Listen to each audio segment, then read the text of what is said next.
in to Athletics LLC with Lamar, Lucius, Big League Chew, and my man Clyde, and the governor. You're about to be schooled in all things track and field. This is experience. Yes, sir. We are talking past, present, future.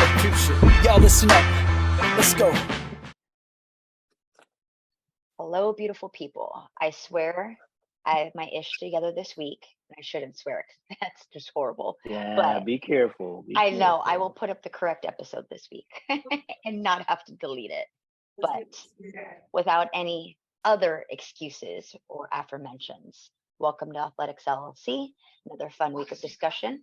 Let's say hi to the gentleman and we'll move on to topics. Because I don't know how to say that, I'm going to go the other direction. Clyde, how are you? We already been on this thing for an hour plus. I am warmed up. I'm ready to go. Up and out and up and out. Governor, how are you? It's hot. It's It's so hot. that's all I got to say. It's hot. Oh, so hot. So hot. Oh my goodness. So Lucius? I'm Right. still a little fatigued, a little. That was harder than the NCAA championship meet. It was. It was. Say it again. Say it again. Mm-hmm. As it should be, in theory. I mean, he's not going for a title, but Exactly. there is a bigger stake at hand. It's a porterhouse versus a fillet. So Well, it is definitely more stressful to try to be adults when you're dealing with children. So got it. I don't know how to pronounce. I can only say postulate. So whatever you say. How are you? Bernoulli's postulate. I'm good. I don't even know what that is. You could have just cursed at me and I don't know. I mean, you gonna explain that one? I know. Nope. I want people to Google. All right. Okay. Cal. Whatever. Absolutely. The University of California. Whatever. Anyhow, moving on. As referenced to just a couple seconds ago, USA's is now in the books. Chapter closed. Moving on to respective championships after that. Some great things happened, some not so great things happening, and everything in the middle was fun while we're there. So let's go with what was your most memorable moment, event, time, mark, whatever it might be from the competition? I mean, I Sid. I mean, I think that again, I've been saying this for weeks. Since all this world record talk, a little bit too much, but it's clear that Bobby wants his 400-meter American record back, and he almost got it. Just phenomenal performance. I'm not sure, especially after what people considered some kind of debacle when she went out really fast. It was just Bobby being Bobby and prepping her for that. So I thought that probably Sid. I'm gonna leave it at that. So if I'm gonna pile on the Sid issue, the thing that I appreciate about Sid, and I hope everybody not necessarily agrees, but at least can understand what I'm saying here. Our championships are full of world-class athletes and special human beings. And then Sydney McLaughlin steps on the track in whatever event she feels like stepping on the track in and shows you just how much different she is than everybody else. Like I was sitting amongst people who really, really thought that Britton Wilson was going to be able to give her a race. And I'm like, no disrespect to Britton Wilson. She's phenomenal, but you guys are crazy. It's not going to be close. And it wasn't close. Like, that woman is a different specimen. It just is. Sid gives you Jackie Joyner-Kersee vibes. Like, whatever she's entered in, she's probably one of, if not the favorite. I had the pleasure. Adidas had a little soiree, and I had the pleasure of standing in front of Bobby Kersee and Jackie Joyner-Kersee. Soiree. Okay. Hey, I like it. Listen, I He gets like invited it. to those kind of things, you know what I mean? We are highbrow tonight. Hold on, everybody, put your pinky out. First world problem. Okay, Yeah. Bernoulli's postulate. Okay.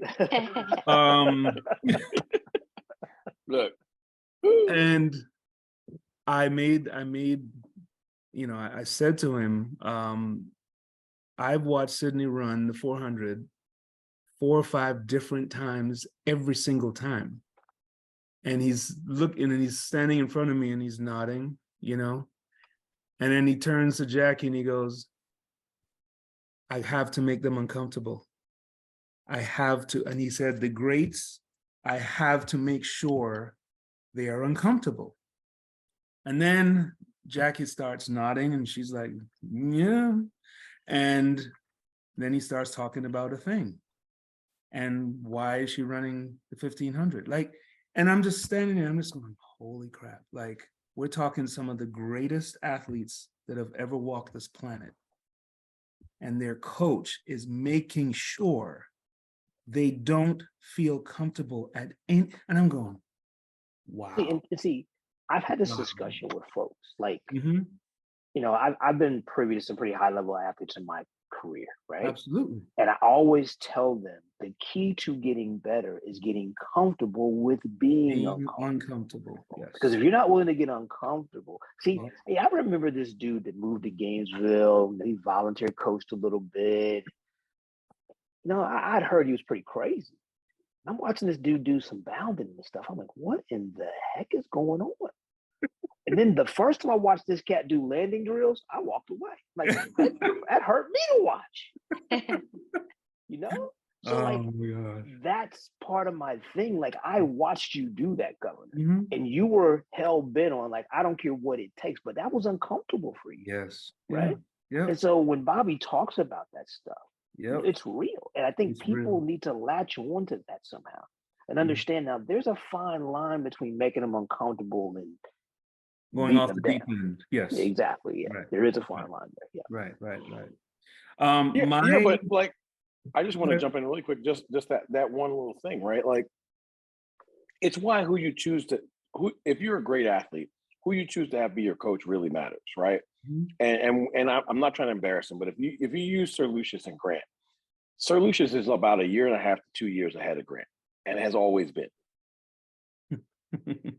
That's why Grant keeps getting better, because when he achieves something that has already been spoken out loud more than once, right? And by the time it happens, it has been expected, because we're on to 1.5 years later stuff. Right. That is that uncomfortable piece that we're talking about. You can't let great athletes just do what they do. You know why? Because they'll beat everybody around them. Yeah. But they won't achieve their own greatness unless somebody challenges them. Not like, listen, Coach Chu was around a couple of days ago when I said to someone that we coach, I want you to stop being concerned with whether you throw far and be concerned with whether you throw right. Because you can turn on the testosterone level and throw further. But if you just try to throw right, you're going to throw way further than anything else that we've ever talked about. And that's that uncomfortable piece that we're talking about, right? Like, coaching great athletes, it's why we were talking about another coach that has been successful being a developer, but when given a situation where they had great athletes, it was a little tougher because they hadn't had that stimuli before. Like, coaching really, really good people is just as hard as coaching really, really bad people. It's just different, but it's a similar kind of thing. It's right. It may be harder. Well, it is harder because the really good people, you have to find that line of challenge. You have to find that, where the breaking point is. Absolutely. The lesser athlete is going to struggle because they just don't have the athleticism. The better athlete finds a way to get away with it. So you have to find just how far the challenge can go. That's just, if you're watching this show, you should pause this, rewind about 5 minutes, watch it again, and write it down. Yep. Just saying. So for me, watching Nia Ali win another US And Clyde called it. So I'm gonna give him credit. Look, He called it. He called We it. should agree with you him. talk Mark. about Yeah. someone that has, I mean, look, there are no superlatives for that woman anymore. Like, you can just go ahead and stop. And it's her third different coach, right? That she's done it with. But okay, Yes. I want to say this. Just want everybody pause for 1 second. Her significant other is nicknamed Papa Podium. He has had 3 coaches and been successful regardless of who he's been with, right? So here's what I'm gonna tell you. Somebody put together NIL packages and deals for all of their children. Oh man. Because the one thing we know is they're gonna be able to compete. Yep. Because both of their parents are A+ level competitors. Where Nia says what her son said to her? That was Mama, on Mama, point. you haven't won anything in a while. Yes. Exactly. Yes. Flex on him. As if she needed, Yeah. as if she needed incentive, right? Like, but we see it happen over and over again. Well, Nia Ali is one of my favorite athletes in the sport, and it goes back to the point that I made with Sid in a different context, right? I don't consider Nia to be, a physical specimen type unicorn athlete, but her mental, that girl's mental game is different. And if you ever have the pleasure of seeing Nia Ali before a race, when she walks in to start her business, there's a look in her eye that's just different. And in our sport, where so many try to have fake hype and fake bravado and try to act as if, Nia is a silent assassin. And she's always been that way. And much like Dawn Harper before her, y'all better figure out how to get rid of Nia. Yep. Because you keep letting her be around and hang around and find her timing, she gonna win. Yep. That's what she does. Yeah, I mean, I had the pleasure of being on the ground, watching the race, and I got a glimpse into her face, like how she was. Oh man, she was not losing that race, like, period. Right. End of story. And see, like, you just think about the phenomenal things we saw from the women. I mean, she didn't win the race, Right. but like, what a phenomenal performance. Oh right? man. We've talked about Sid, like Gabby Thomas. Oh, now you taking mine. That's mine. But go ahead. I mean, I'm sorry, but I'm like, I just think that, when you just think the women showed up, Yes, they did. like, bravo, standing ovation for Kayla Davis, right? Like, not Kayla Davis, Kayla White. Kayla White. Geez. I'm telling on myself here, but anyway, Kayla White, right? Like, just phenomenal performance. And look, we can address the Sha'Carri, right? And Sha'Carri had a phenomenal meet, but nobody's talking about Sha'Carri as much because she did all her phenomenal things in the first round, right? And I think that, for me, and this is not me a knock on Dennis or her or anything else, but I think we'd all like to see those be reversed. Let's run 10-8 or 10-9 in the first round and run 10-7 in the final. Because I think we all agree, if she's going to win the gold, right, you're not going to win it running fast in every round. Well, I think she got to manage that better. I think we definitely can dedicate some time to the race management issue, but I need like the women's 200 meters as an event. The question was, what was the most memorable? The women's 200 meters holistically as an event was the most memorable. And for me, that performance by Gabby Thomas, listen, Gabby Thomas is so underappreciated in this sport. We always talk about, and I don't mean we on the show, I mean just we in the vibe, in the public space, right? The face of track and field and blah, blah, blah. Gabby Thomas is a Harvard-educated Black woman who in her spare time is trying to do all she can to improve the health lives of Black America while running 20.60, number 4 all time. She has 21. medals. Huh? You said 21-6. Well, yeah, 2160. Number 4 all time. Like, she has medals. She's coming off a year of injury, so it's a redemption story.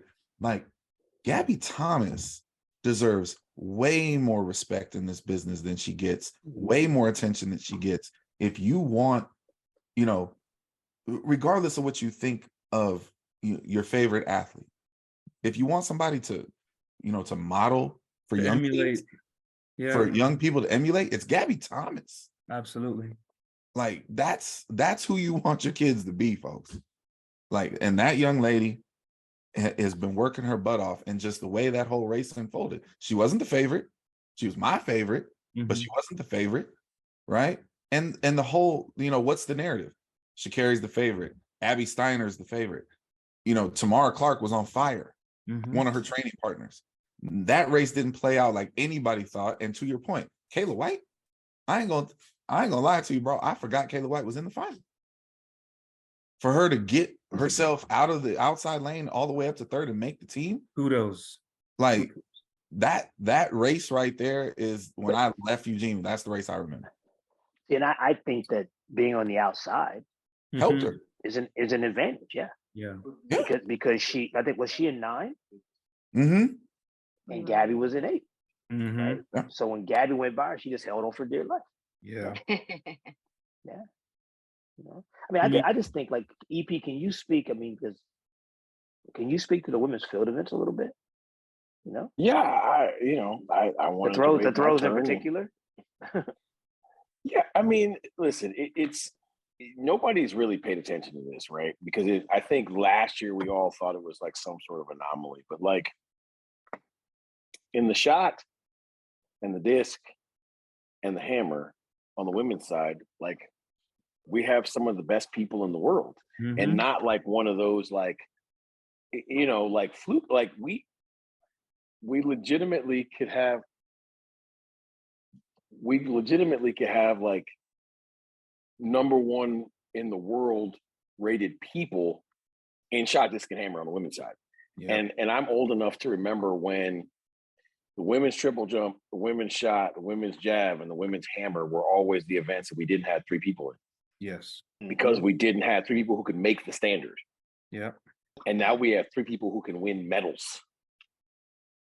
Right. And so, like, kudos to all of the throws coaches who've taken up that mantra, like, you ain't gonna forget about me no more. Right. Right. Like, the defending world champion is American shot putter, but the furthest throw in the world is by a different American female shot putter. Hello? Everybody pay attention? Right? Like that's where we're at. And if you like field events and you're paying attention, like, listen, the women's throws are where it's at. Yeah. I mean, the men's shot put is ridiculous. I mean, if you just sent the top 24 people in the world to world championships in the men's shot put, there would be 11 or 12 men at world championships. Right. So the men's shot put team, if you threw 2209, you wouldn't have made this team. 2209. Right. So, like, at the end of the day, like, that's ridiculous. And then there was somebody, I think, that was, oh my God, Kovacs didn't make it. I'm like, oh, he's okay. Right. And I'm like, goodbye, right? Right. Because Ryan has the bye, but he's like, I want to go win some more. And like, look, I want everybody to understand where Ryan Krauser is. Ryan Krauser is conducting an interview. He is mic'd up, and he basically says, hold on, like, hold my beer. And then goes and throws 2280. Yep. And then comes back on camera like, hey, that was pretty good. That's what I'm doing. Yeah, right. So, like, at the end of the day, like, where we're at in the field events is like at a whole different place. And listen, I want to give my kudos. One of the things I saw at USA's that I think is relevant that nobody's really paying attention to. Your first year out of college is your toughest. And Anna Hall and her entire cadre of coaches are managing that better than just about anyone ever has. Right? First year out of school, and to be a gold medal favorite, and she is literally managing that perfectly. She went to USA's, was very workmanlike. Like, I'm not really competing against y'all. I have things I have to do, and y'all aren't going to stop me from making this team. So let me just do these things. It was amazing. It was absolutely amazing. And you know, like, if you know anything about the field events, you understand that, like, not trying to empty the tank, but just going and being workmanlike is actually incredibly difficult to execute. And she did an incredible job of that. Since we're on the field events, and since we had this conversation on the last show, I would like to revisit it and get your guys' opinions. The women's long jump. Oh boy. Excellent competition, right? And from 4 up, Alyssa Jones, freshman at Stanford, gets 4th, 671. Jasmine Moore does what she does, ends up with 3rd, 674. Quenisha Burks goes 682 on her last jump to get 2nd. And, you know, Tara Davis, you know, at 687 wins the event. Mm-hmm. Good competition. Did we see anything that intrigues you about that group moving forward? Absolutely. Absolutely. Absolutely. Now, talk about it. What okay, so one, I'm gonna see, the EP made a comment about the jumps, right? And the boards. mm-hmm. So one, I kind of, listened to some of the other coaches there, during the pre-meet days. And, there was a big thing about that, the boards being whatever this, I'm not a jump coach, so I don't know. What's the term for that? Are we just calling them soft boards or something? Yeah, like, Yeah. I mean, just to explain it really, really, really, really, really quickly, the tray is about this deep. Yeah, it's about this deep, right? The board is only this thick. Right. So the problem you have is there is this much air Mm-hmm. between the board and the bottom of the tray. Right. You're not on it long enough to get the return from it, right? So all you get is the compressed version of the board. So, like, basically what energy you put in, you're off of the board before you could get it back. Right. So are you saying don't the get trays are too deep? The trays are too deep, but more importantly, the board is probably too shallow. They should use a thicker board. Thicker board. And so, and we talk about numbers around here a lot, right? If you look at everybody in the competition has jumped anywhere from 15 to 22 centimeters further elsewhere. Yes. Same goes in the deck, same goes in the hep. Yeah. Like Clyde, if you look across all of the jumps. Clyde, the comment I made, having watched pretty much all the jump competitions, all the horizontals there, the name of the game was to just to win the damn thing. Yes. The name of the game was not, and Bernoulli's postulate understands. Like we understand when we go over to Europe, there are just certain places where the return is just not there. So you're trying to win the meet. And here's the part that is very, very important. If you are not prepared, or if you haven't been prepared, hey, go win the meet. As a coach, go win the goddamn meet. If you are not prepared for that, and that first jump goes off, and you're a 7'10" young woman, and 670 pops up, there could be a whole bunch of problems at that point, because now you're a whole bunch of problems, right? So here's what I will say. Those women competed their butts off. They did not get the results, but I know why. We saw it happen last year at NCAAs. Like, it's just not the place to jump far, and there's something that has to be done. I mean, if you go back and look, like, since they built the new stadium, right? Mm-hmm. No one has jumped 840. Nope.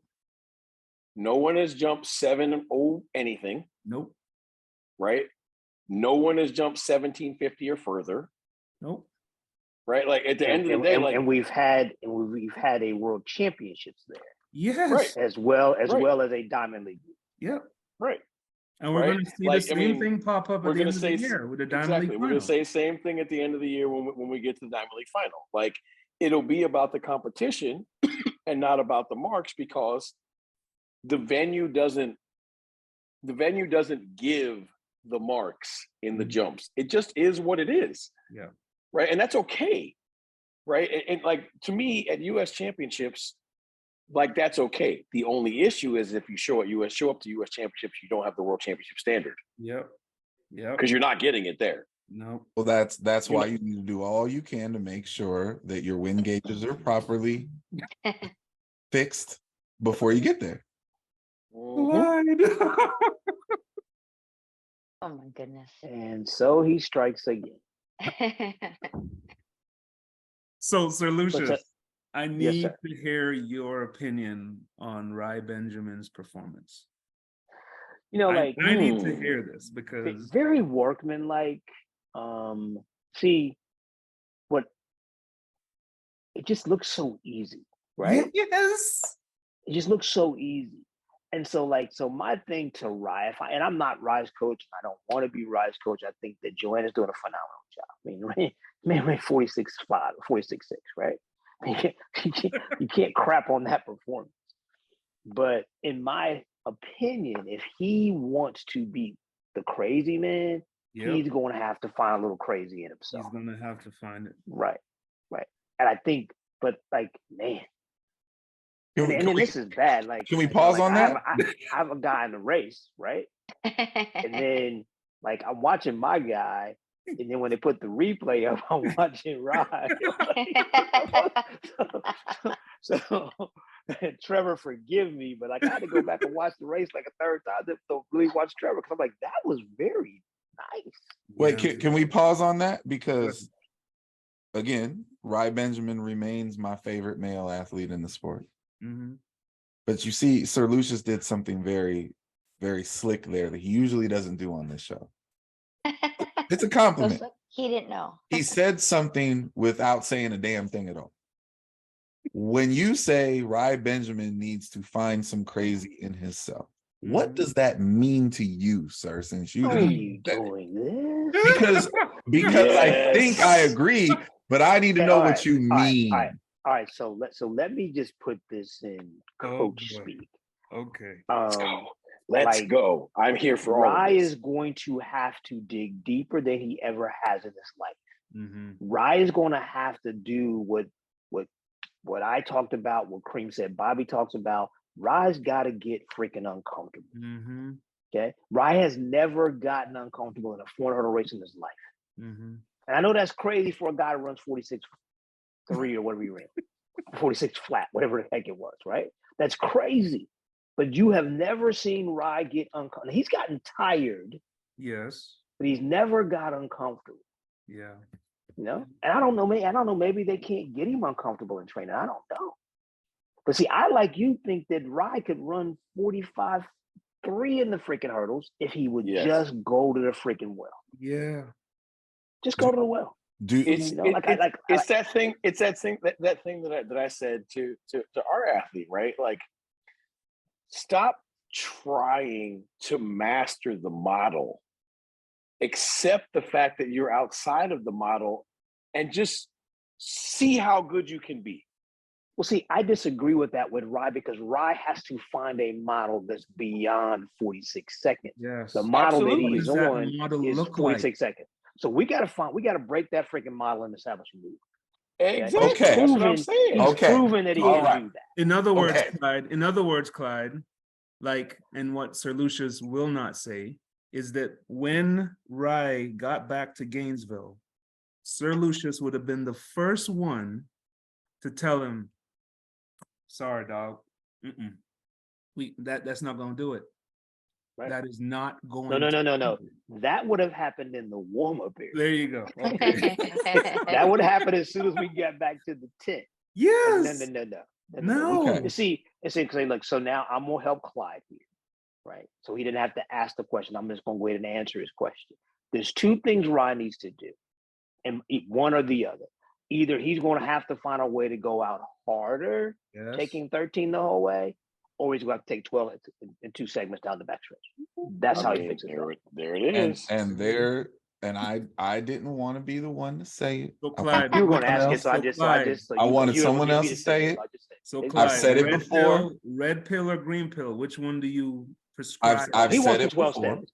He wants the Yeah. 12 steps. I've said it He wants the 12 before, steps. Mhm. and I still agree with that because listen, watching Rye run the 400 hurdles, like you said, it looks effortless Yep. because he's that good. But it's also because I don't care how you say it, you are watching the dude. I used the term this weekend and someone didn't like it, so I'm gonna use a different term. Hold back to get his 13 steps in through the first 5. Yeah. That's what he's doing.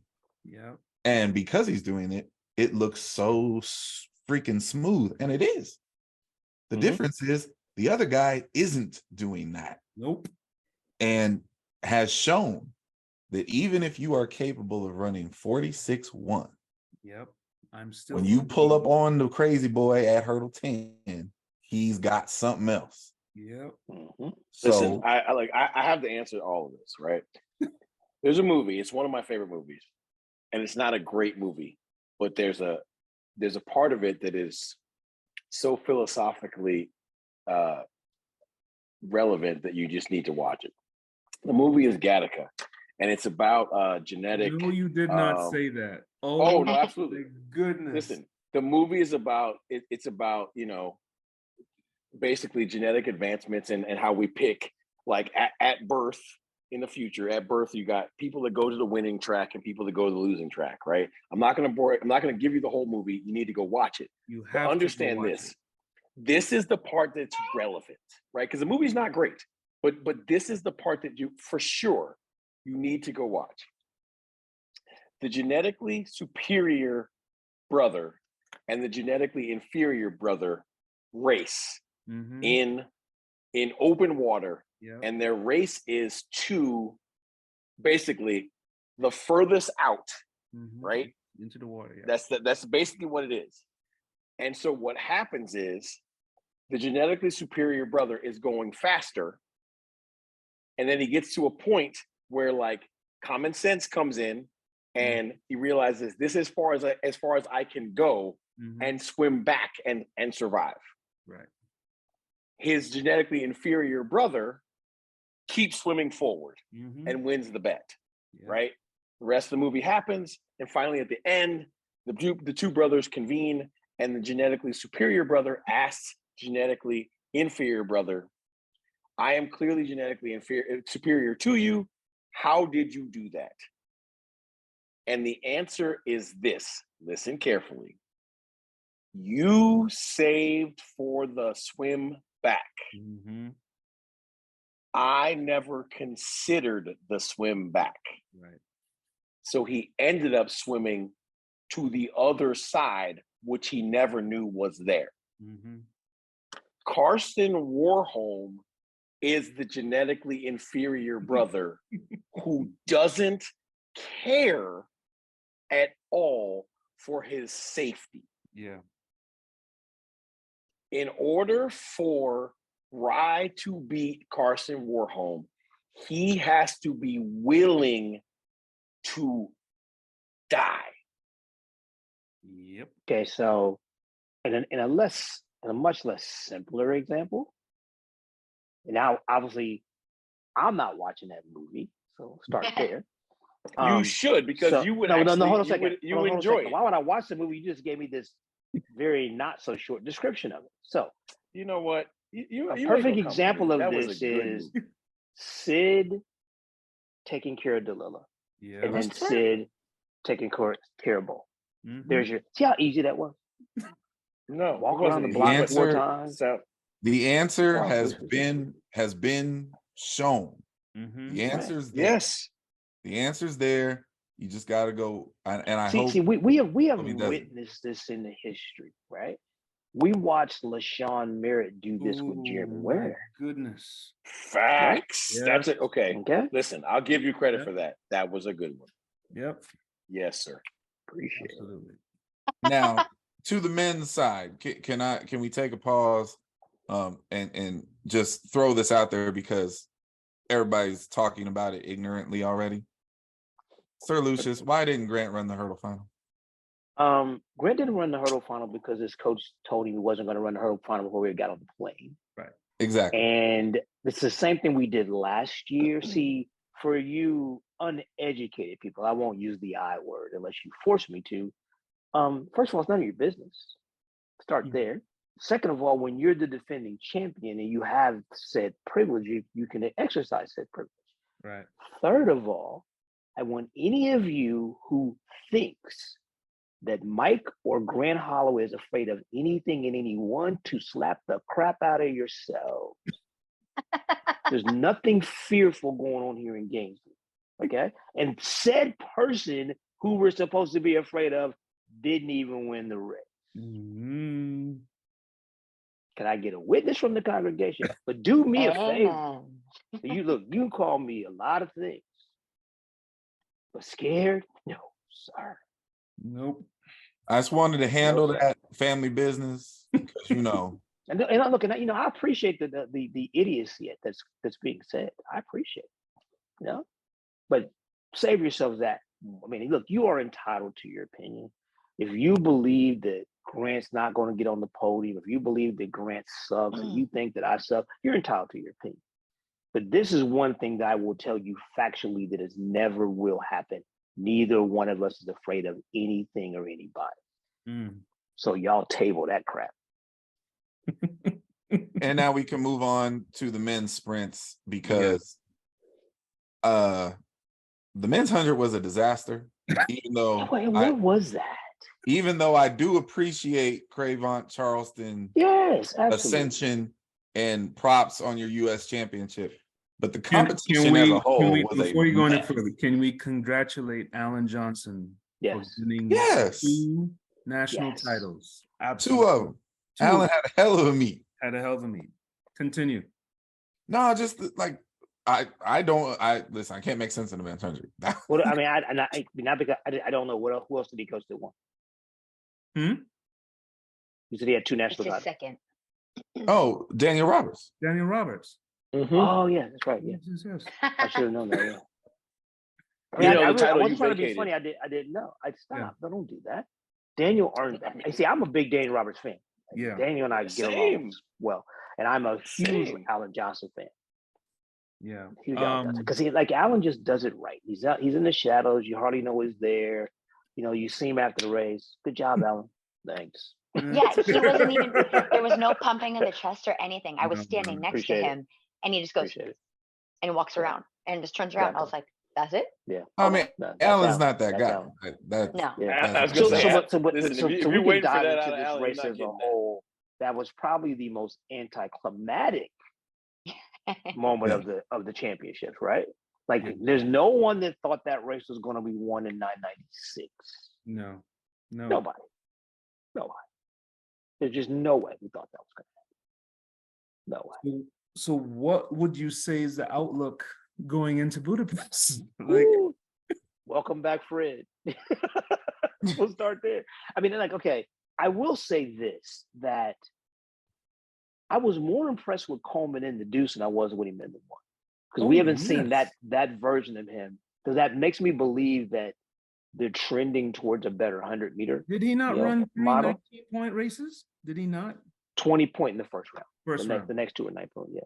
So I mean, that's it's so funny that it's so funny that you noticed that, because it's weird to me how many people don't notice that, right? Like this. Listen, folks. If you're trying to win a medal, then more than likely you're not emptying the tank at USA's. Yeah. Not if you don't have to. Not if you don't have to.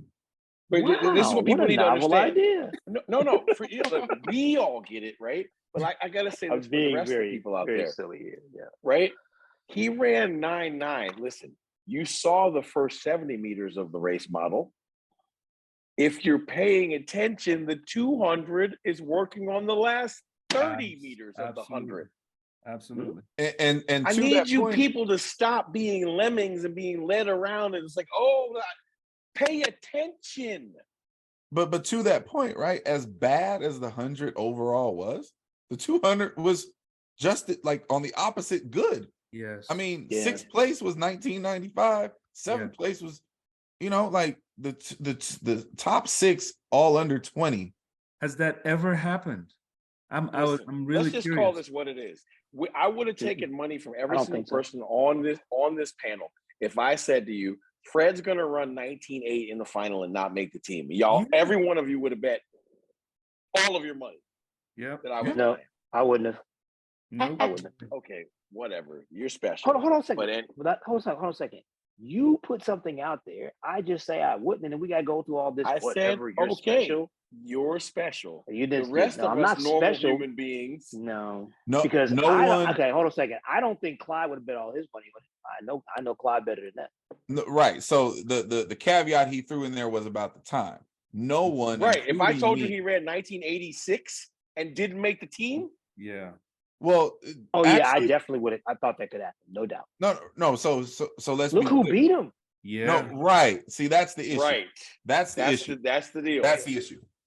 If you told me Fred Curley runs 1986 in the final, I'd have been like, oh, he may not make the team. If you would have just said Fred Curley's not going to make the 200 meter team, I'd be like, no, you're. That's a different conversation. Like you're bugging. Different conversation. And and of course, no one was betting on Courtney Lindsay to be the person to put him off the team. Exactly. Facts. So props to that young man right there. Props to Texas Tech and to Calvin and the whole season that dude has had, because that dude, quiet as kept, has had a phenomenal year. Yeah. Yes. I mean, right? Can we say that? Make the team in the 200. Yeah, and here's what I will also say. He's a senior. He's done. I was going to say he graduated. We're good to say his name. We have to give Mr. Knighton his flowers from the standpoint of getting ahead and feeling the pressure, not buckling, running through the line. 1972. Thanks for coming. Have a nice life. See, and so you know me, I don't like to put things out there, but I can say it now because it's not an excuse. Arion had his appendix taken out. What? Back in December, yes. So we missed like 5 weeks of training.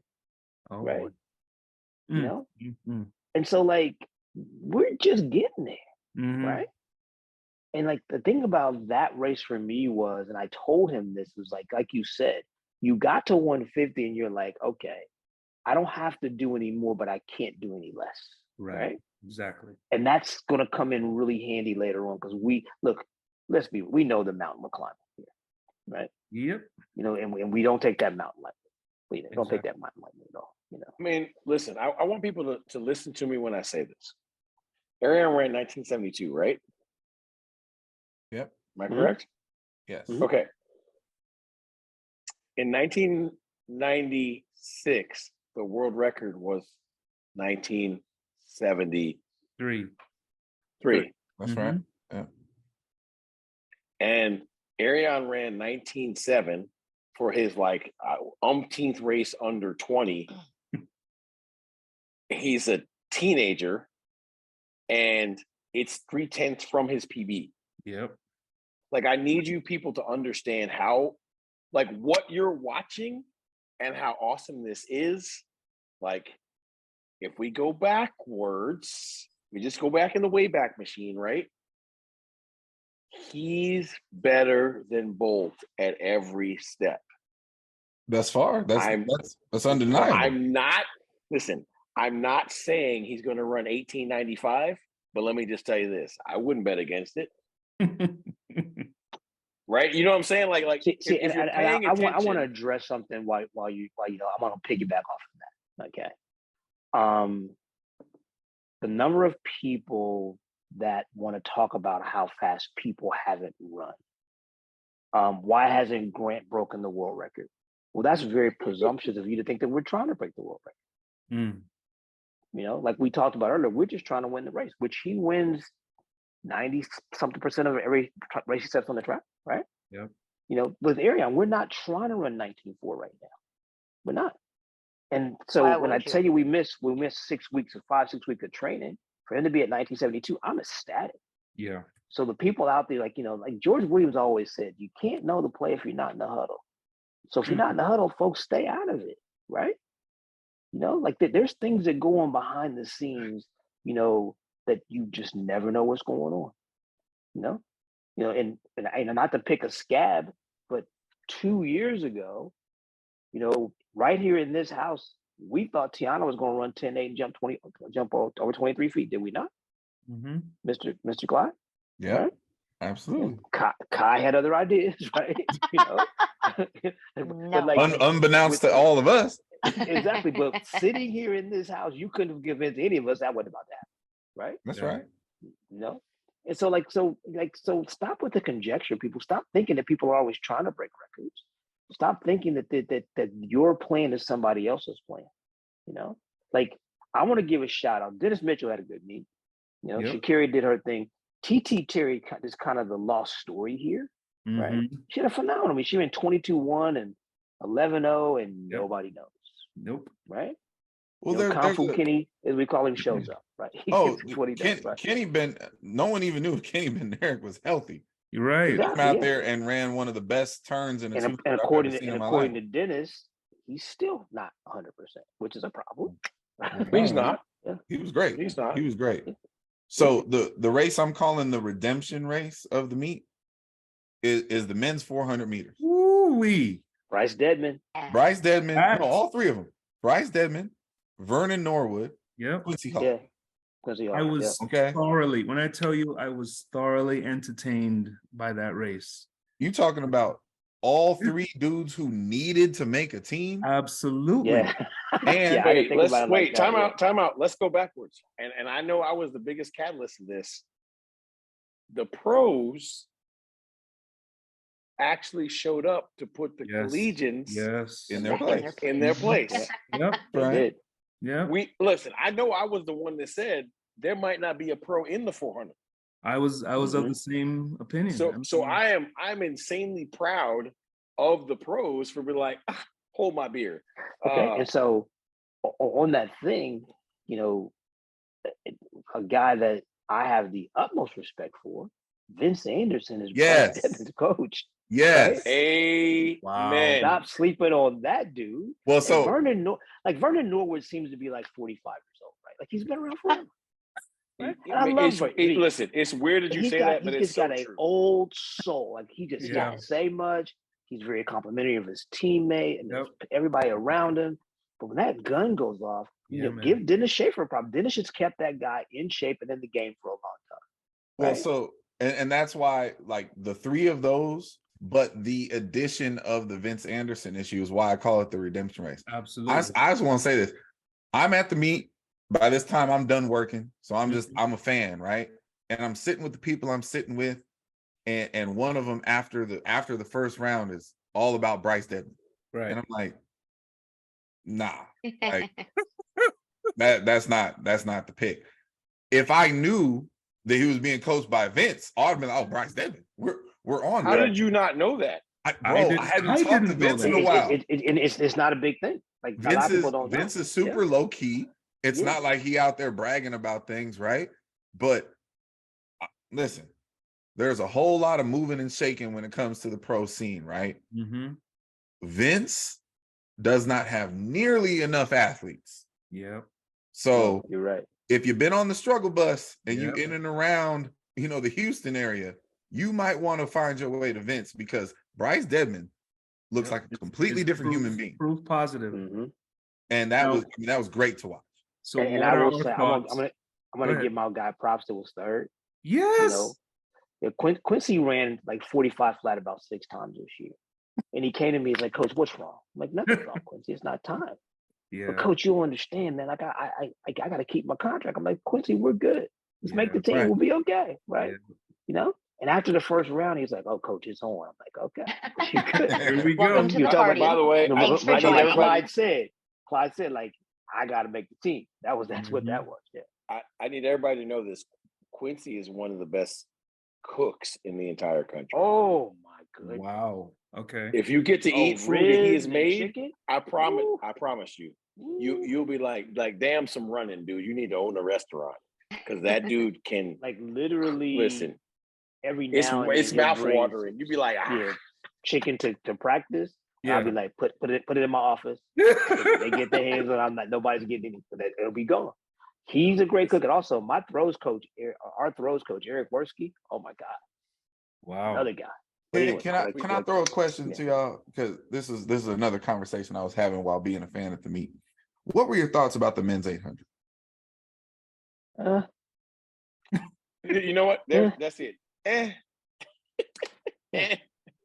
So let me say this, and I don't coach any of these people, so whatever.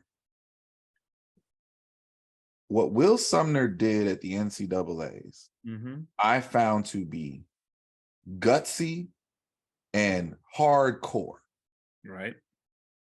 Now that he has decided to chuck the NCAA jersey and put on his professional uniform, my guy, if you're not willing to race like that against these people, you're never going to beat them. Right. He went straight to the back and thought arrogantly that he could just come for him. But right, it don't work like that. Okay, so now let me let you in the huddle. There you go. I want to know. He went to the back because he didn't want it to be fast. Well, because he's only one of two people that has the standard. Oh, so now they gotta go. Now they gotta go check. Chestnut checkers, coach. Chestnut checkers. Okay. So in his mind, I'm not rabbiting y'all to 144 to have y'all run me down. There you go. Right. Okay. There you go. Now that's checkers. And that is very, very interesting. And if it plays out that way, props. Because as of this moment, Hopple has the standard and Sumner in fifth has the standard. But Harris, Murphy, and Jewett do not. Yep. Okay. Right. And none of them have shown that they're going to get the standard at this point either. Yeah. That is a very risky strategy in my opinion. But they got 18 days to get it, right? Okay. So I have a question. It's not that risky because let's just be honest. With 18 days at the very most, you got 2 races. That's right. So I have a question because has Matthew Bowling found his event?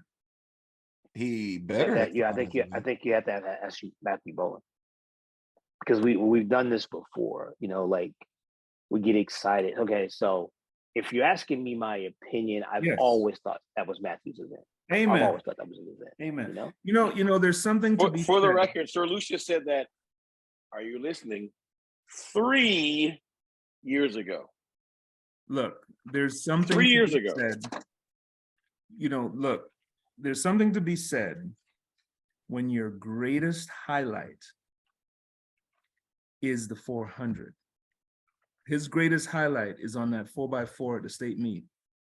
Like if you go back and watch Matthew Bowling 4x4 anchor leg, it's ridiculous. And honestly, it's more impressive than the 9.8 win date. There was 9 whatever he ran. What was it, 997 or 990 whatever he ran? Yeah. You know, much more impressive than that. Yeah. So and see, here's the thing. Okay, so in my opinion, Matthew Bowling is a guy that he ran 46 seconds as a junior, right?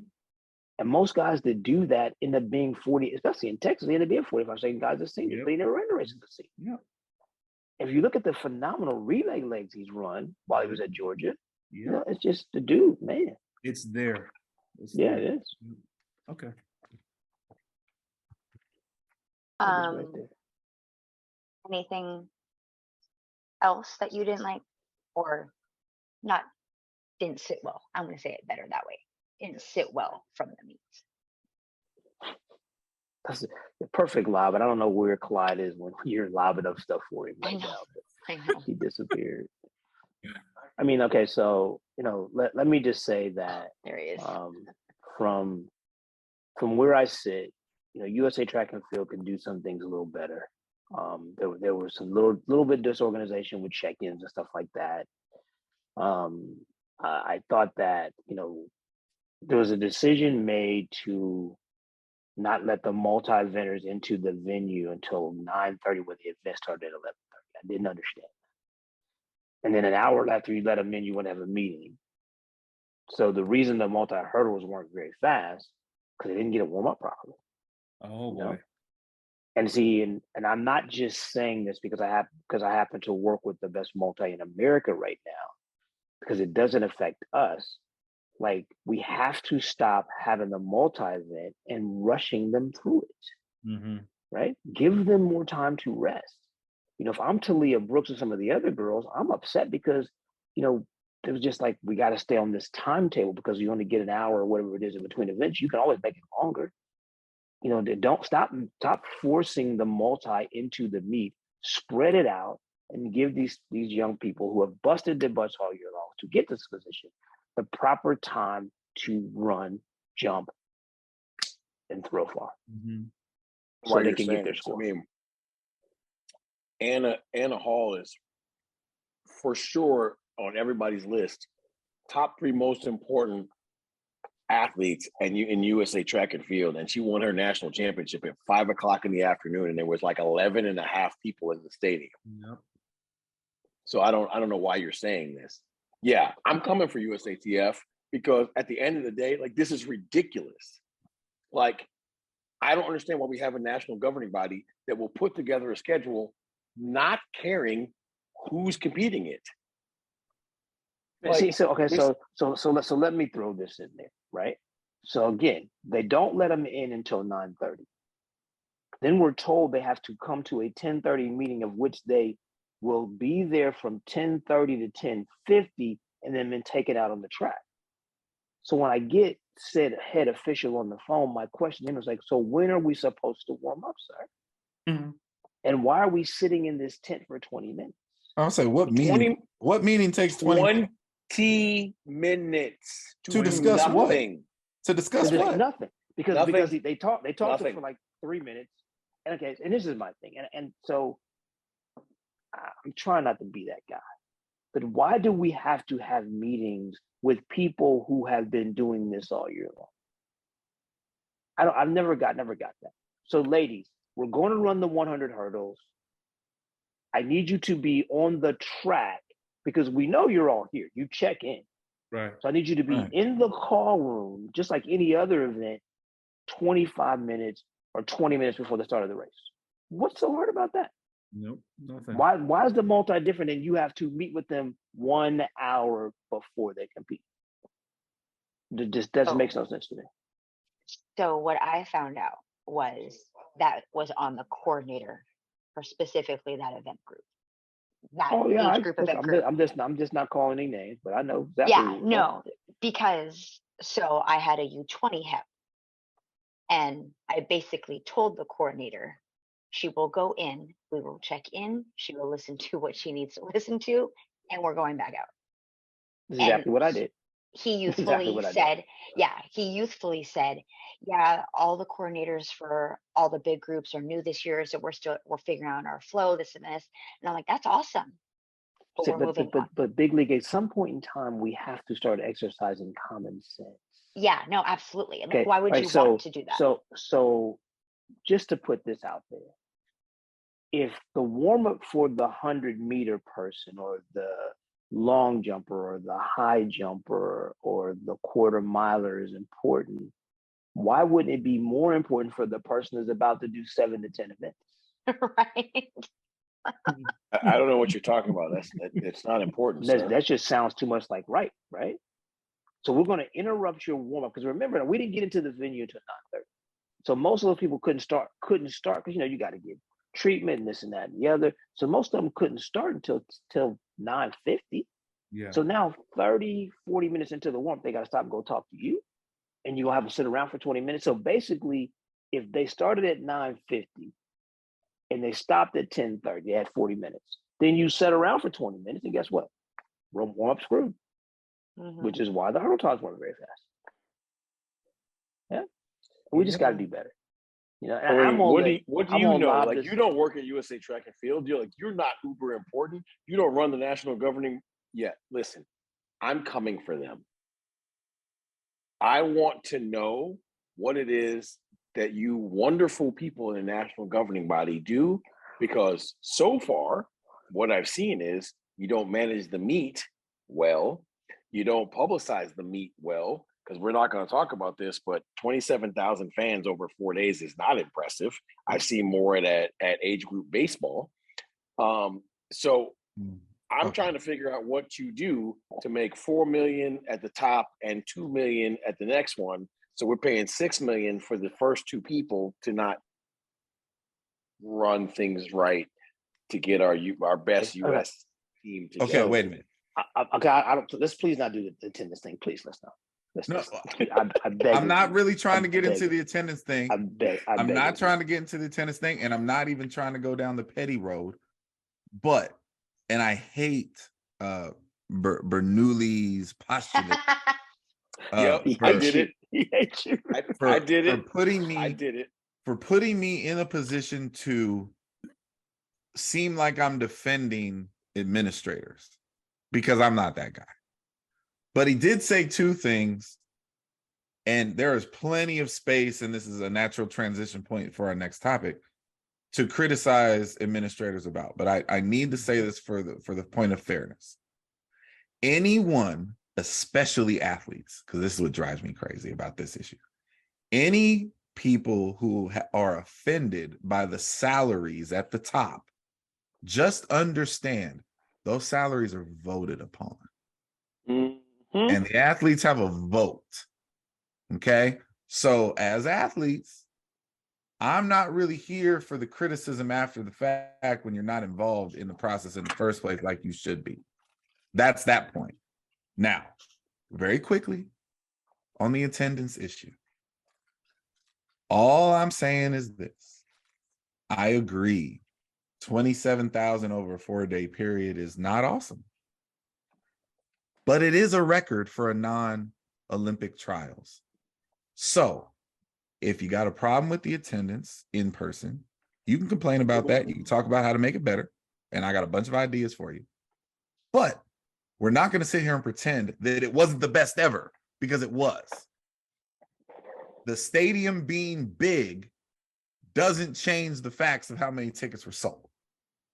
If you want more people in the stands, I got 3 simple changes for you. 1, allow gambling in the stadium, like for real gambling. 2, allow liquor in the stadium, like real liquor, and I don't even drink. Okay? You do those 2 things. And 3, make it a festival-like atmosphere like you do for the Olympic trials. There was no vendor village. There were no food trucks outside the stadium. There was no band outside. Like it wasn't an event outside of what the spectacularness going on inside the event. So who are you making these? Who are you making? You talking to USA Track and Field right now? Yes, USA Track and Field has the ability to make those 3 changes, and you will get more butts in the seats, because the product inside the venue isn't going to be any better than it is. It's world class. Nope. It's the best. See, and this is what I will say to the attendance issue. If that's the record, then it still sucks. Yes, I said that while you were off camera. So it broke a record that wasn't very good. Hey, I'm here for that. I thought it was a typo. I'm thinking to myself, no way. 27,000 broke a record. Come on, man. I'm like, but it's true. Yeah, but so it's true. It's a new record, but it's nothing impressive about it. Let's not call out the band. And I'm not. This is not about you. It's like I said. It's a sleight of hand trick. That's all it is. Hey, we sold more tickets than we ever did before.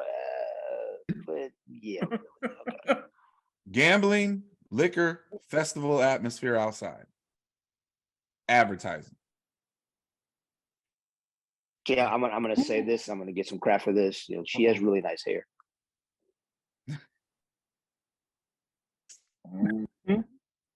All right. So, but this lines up with our next topic too, which will allow the postulate to go ham as he is ready to go. So go ahead.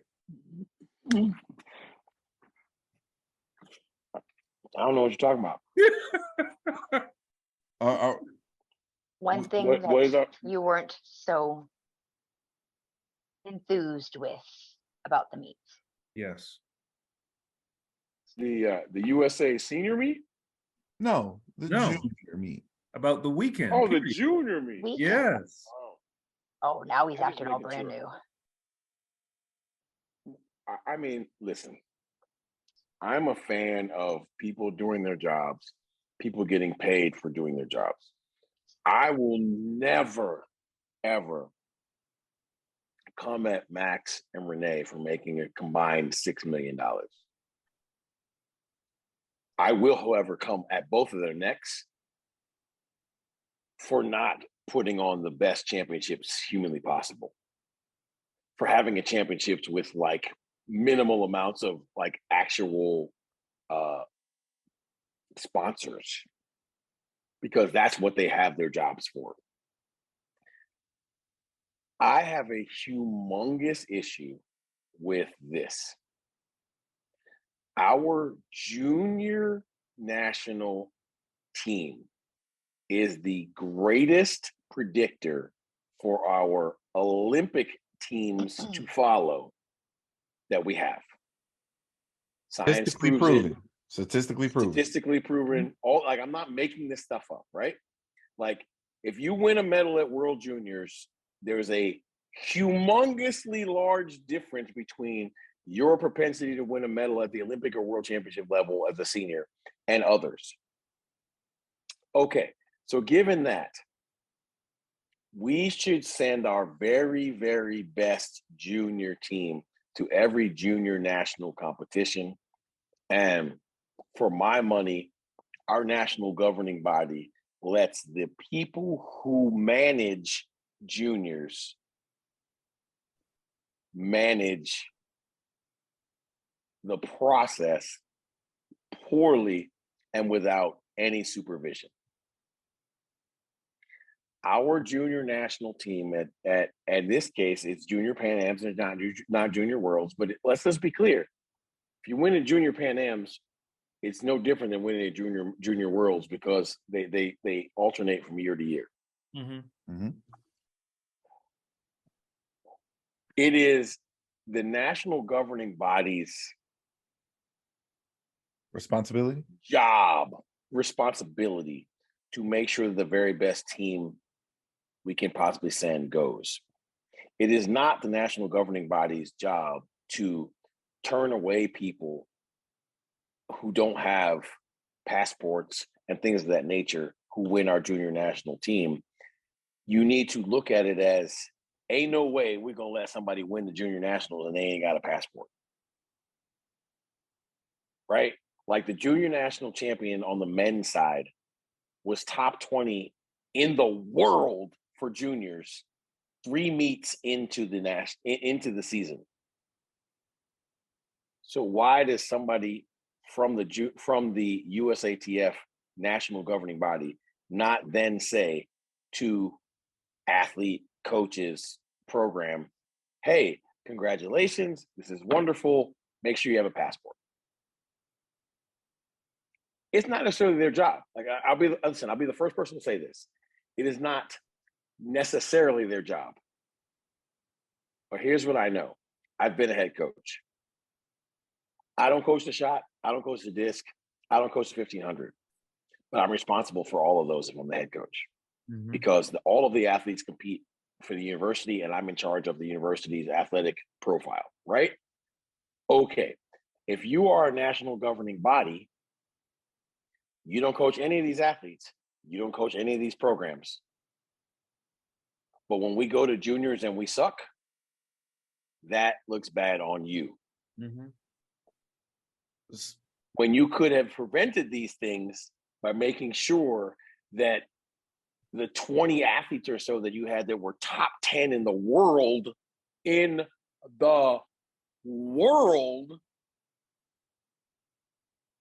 had a passport. So to go to a meet that doesn't require a passport. And so that last part of it is, where I want to land on this. And I'm not gonna hide from the fact that in one case, this is affecting people that I deal with and people who some of my closest colleagues deal with. The word I want to focus here on is obtuse. And for those of you that don't know that word, one of my favorite definition, words. Annoyingly insensitive or slow to understand. So here's my issue. This year, there's like 6 teams that USA Track and Field are using these championships to filter, to build. The U20 team, the meet is being held in Puerto Rico. In case you don't know this, Puerto Rico is a U.S. territory. So by law, none of us need passports to go to Puerto Rico. Okay. What became glaringly obvious about this whole process with the passports is this. USA Track and Field wants all of its processes to match. So if you're going to make the Budapest team, you got to have a passport, and that should be obvious to everybody and why. It will require more work potentially to have a different set of standards for the Puerto Rico thing. So they just paint it broad with the same brush across the board. No flex, no nothing. You have it when you walk into team processing, or else you can just turn around and walk back out. That is the definition of annoyingly insensitive. Because again, you don't need one to go to the competition. And trust me, I'm a college coach. I made the speeches. Oh, I reminded everybody. And if families run into issues that are not their fault, they're at the mercy of the government. They can prove that they're at the mercy of the government, and just a little bit of grace would go far enough. That's the point where it's like, why are we really doing this, right? So case in point, the U23 team, according to the book that was put out, can only be fielded by athletes who are clearly under the age limits for U23, but had to 22 this year. You have to be 22 this year or under. Yep. Originally, and I learned this, not only did you have to be 22 this year or under, but you couldn't have been less than 21. So it's a very narrow age issue. Yep. So they sent out information earlier, basically begging all of the juniors to enter themselves into the senior meet to give them more bodies to field the U23 team. Well, that right there is them making a change to their policy in order to help them field the team. Right. But when it came to the juniors, there was no flex in the policy because that would require them to have more work. So for me, it's annoying and insensitive when you're met with the wall of the book says what it says, but we all know and have specific examples of, yeah, but you change the book when you need to fill your issue. You're just not really concerned with helping these young people with their issues because it takes more time and a little bit more effort. And that's the part that I think is ultimately annoying and we can definitely do better with. I mean, I know athletes who have had their age and citizenship verified by World Athletics in advance. So if World Athletics knows that you're a U20 American athlete and it's verified and you don't need a passport to go to Puerto Rico, then I don't really understand the issue. You can't tell me because the book says. That's not a good enough excuse. By the way, see what the book says. To your point, Clyde, am I mistaken, or is Mia Pedersen going to the U23 meet? I bet she is. She is. I bet she is. So again, to your point, because I noticed very specifically, the age group said 20 to 22. Yes, it did. So, and again, I know for a fact that during processing, the staff members were scrambling for U23 people so much that they were openly discussing like, hey, if the juniors who didn't run it and in the senior meet got passports, we bringing them, move them on up. Let's go. Yep. And so if we can do that in a pinch, why can't we do the other? That's all I'm asking. Listen, I know I don't work at USATF. I know I'm coming for people's necks, and I don't give a shit, just to be honest.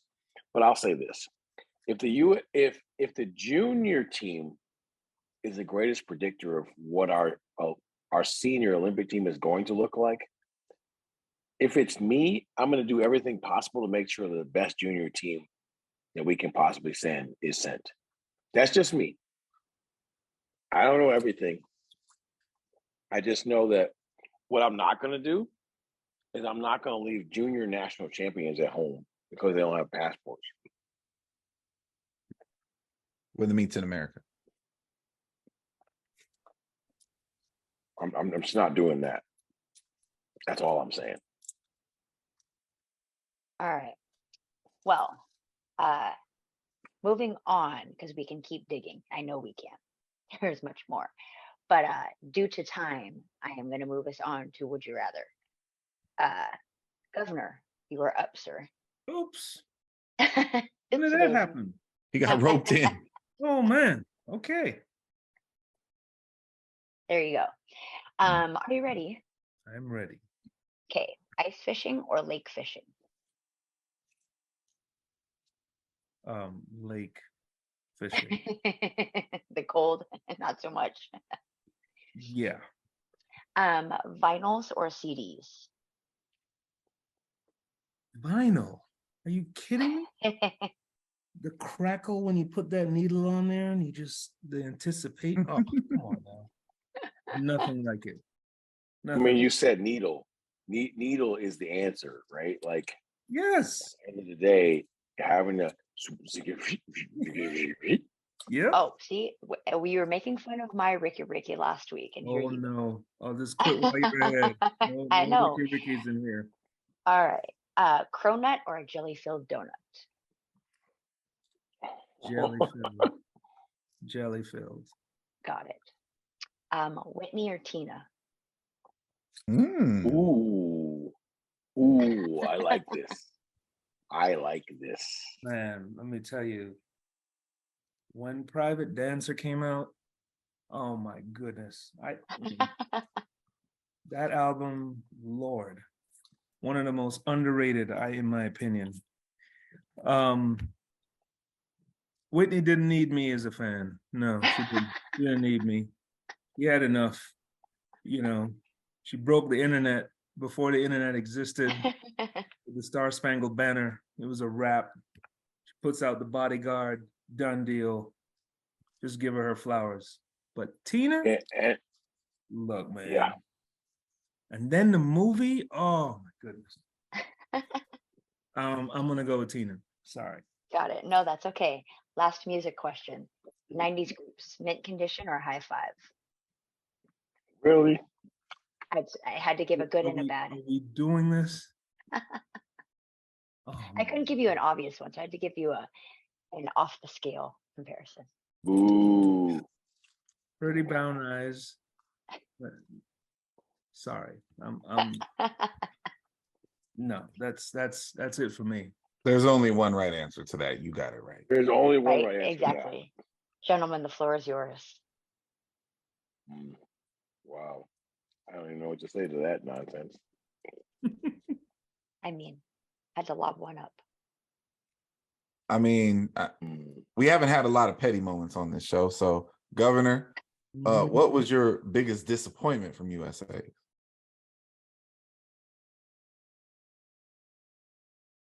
My biggest disappointment was that there were no damn chicken and waffles in the stadium for those 4 days. Like, what the hell? Come on. But you could have a snow cone.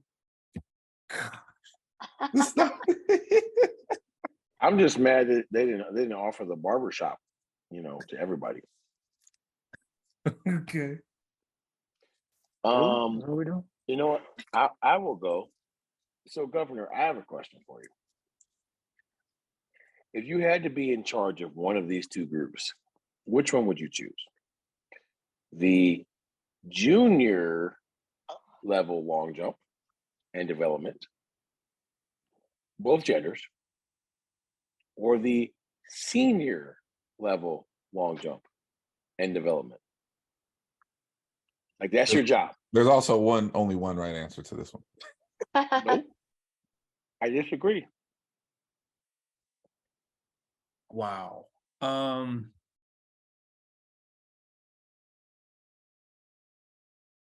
what I'm seeing, and I've had this discussion with a couple of you, the USA jumps, in my opinion, is a sleeping giant.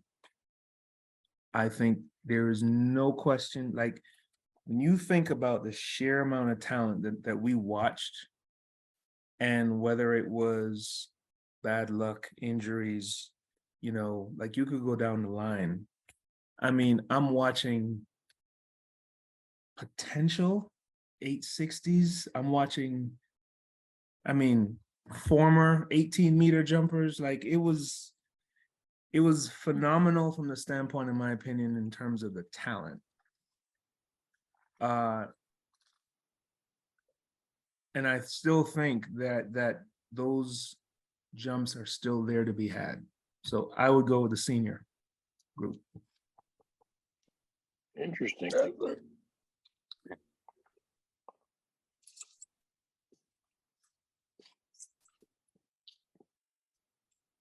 So I'm going to give you an opportunity to coach any Caribbean islands 400-meter team. Oh my God. Oh, Which one this is the you best question. choosing? Listen, before you answer, I want to applaud Sir Lucius. This is the best question that has been asked on this show. Man, oh man. This is the best question that has been asked on this show. I'm gonna text what I think he's gonna say to the group chat. Don't read it.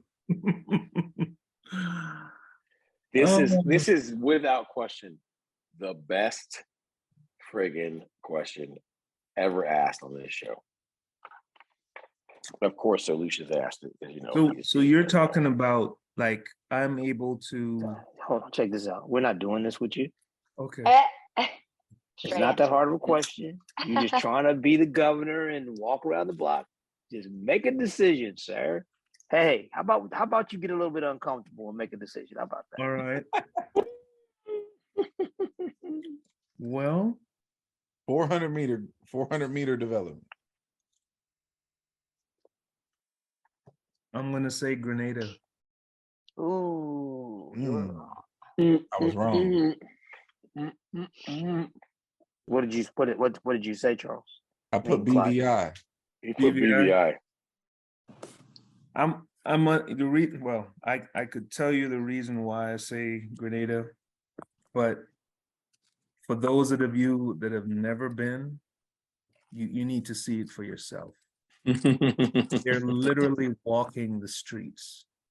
Like, it is. Yeah, I could say some very uncouth things right now, but Don't do it. Don't do it. boy, the talent, that's just, yeah. Anyway, leave it there. Nice. All right. Well, let's wrap up the show with heartbeat props. Let's give some people some flowers or whatever, however you want to say it before, so they can hear it. Yes, Clyde. Mine will be very quick, but I have two: track and non-track. My track heartbeat props. I'm a fan of what I call the righteous grind.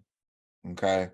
And one of my favorite moments of this weekend was watching Freddie Crittenton and Tim O'Neill, his coach, make that 100-meter hurdle team. Those dudes are out there grinding. They do things the right way, and it's cool to see people who struggle to navigate through this profession for so many reasons earn themselves an opportunity like that. So props to you gentlemen. I loved watching it. I'm a big fan of what y'all got going on down there in Phoenix. And then of course you see my background today. So major props to Lamont Johnson and Amber Williams on their engagement. Lamont definitely has elevated his life here. Outkicked his coverage. Outkicked his coverage, as they say. 7 miles. Right. So don't screw it up, young man. But we're all happy for y'all and proud of you. And they're both, I've known both of them for a really long time, and it was cool, to see that finally, come into play. Wanted to say it last week, but that would have been premature. So Yes. appreciate both of y'all and congratulations. And it's like heartbeat props and bow down time, Jeez. right? Like simultaneously, that's kind of what it is. Hey, I want to give heartbeat props to my friend, my colleague, my room dog when we first started out. Alan Johnson, look, the man just knows how to win. He's won as a high school athlete, a collegiate athlete, a professional athlete, and now as a coach. What he did this weekend was no small feat. It's one thing to just win one event. It's another thing to have two gold medals coming out of this weekend. The USA team still remains the toughest team to make on the planet. And kudos to you. And Stella on me when I see you again. Oh, hold on. That's what I got to do? I'm going to get a guy for sure to qualify for this Stella beer. Look, I am harsh, and I know this, and I'm okay with it. You have to know who you are, and my heartbeat props go out to Gabby Thomas, and my heartbeat props go out to Gabby Thomas because I'm not sure she's ever been favored for a race.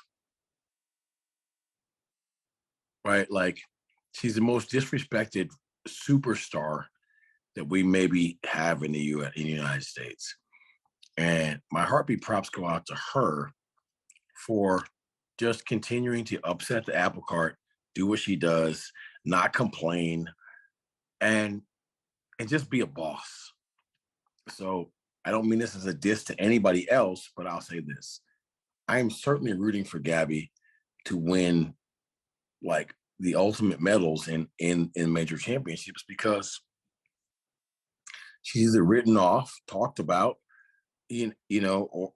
or just in general, like sleight of handed away from like people we talk about. But at the end of the day, like, Gabby Thomas is relevant at every level.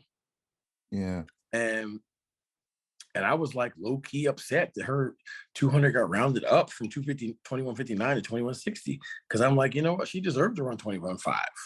Every other race got rounded down. And every other race in the entire championship got rounded down. But all of a sudden, 2159 becomes 2160. Into a headwind. Yep. So yeah, my HBP goes to Gabby Thomas and her entire crew, whoever that is. Coaches, massage therapists, chiropractors, all of that. Pound Buford Bailey.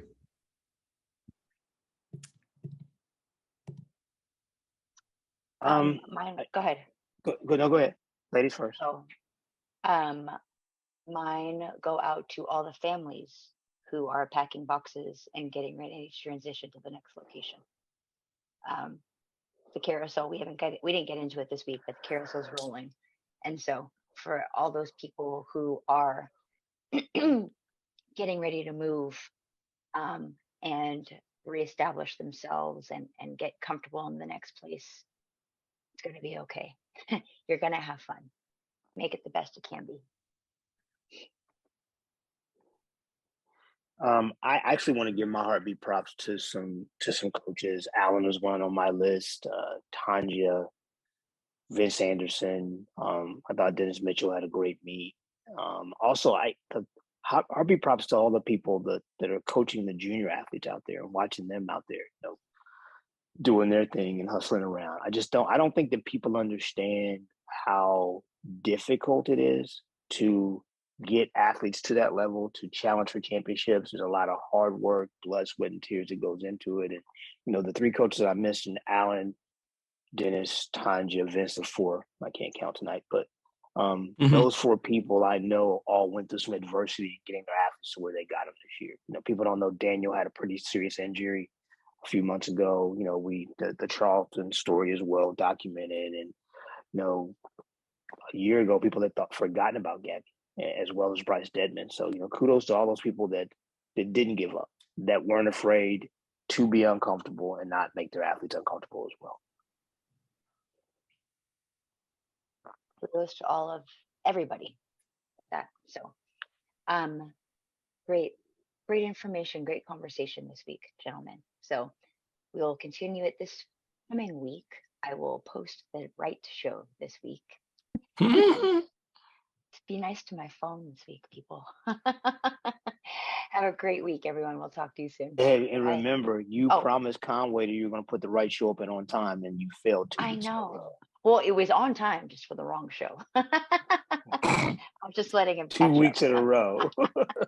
So, for the record, she admitted to being on time for the wrong bus. Just so we're clear. I tried so hard. All right, y'all. See you later. Bye.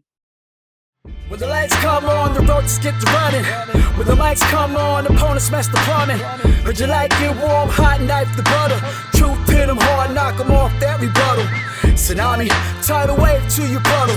Tough love, punch you in the arms, little brothers. Athletics, LLC, there's no others. Track and field's pacing with pill to go further.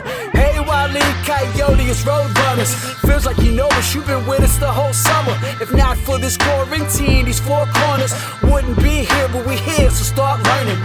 You gotta earn your stripes, gotta get your scars. Show you how to fight, but show us who you are. You lack experience, but still you wanna talk. And who is actually talking to? Your circle's kinda small. Heads prevail when the backbone's strong. Gotta keep it coming, no, it won't last long. Pass and fail, then sell the sad song. And if you don't check yourself, then that's wrong. Just trying to give you the real that you asked for. So why you keep cutting us off to ask more? We put it in slow-mo, but you fast forward. Athletics, LLC, the task force.